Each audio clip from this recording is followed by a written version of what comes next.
বন্ধুরা, আজকে আমি আপনাদের সাথে একটি অসাধারণ চিকেন স্যান্ডউইচ রেসিপি শেয়ার করব। চলুন শুরু করি। প্রথমে মাঝারি আকারের একটি রসুন কুচি, একটি পূর্ণ পেঁয়াজের কুচি করুন। তারপর একটু লবণ অ্যাড করুন।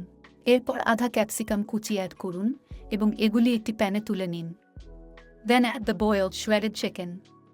তারপরে আধা চা চামচ কালো মরিচ যোগ করুন এবং যদি আপনি এটি ঝাল পছন্দ করেন তবে আপনি cajun powder and garlic powder add করতে পারেন।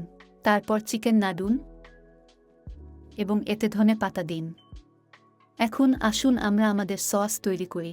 প্রায় 1-3 cup mayonnaise, 1-3 cup tomato sauce এবং 1-3 cup less chilli tomato sauce মিশিয়ে নিন। একটু লেবুর রস এবং কালো মরিচ অ্যাড করুন। এটি কমপ্লিটলি মিশিয়ে দিন যাতে এটি সম্পূর্ণ মিক্স হয়ে যায়। এবার আপনার রুটিতে মাখন অ্যাড করুন আরও স্বাদের জন্য। তারপর মিক্সড চিকেন, স্লাইসড করা টমেটো এবং বেবি লেটুস অ্যাড করুন।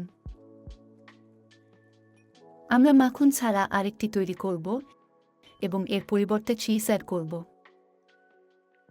একবার চেষ্টা করে দেখুন, এই রেসিপিটি একটি সুস্বাদু স্যান্ডউইচ তৈরি করে। দেখুন ভিতরটা কত সুন্দর লাগছে।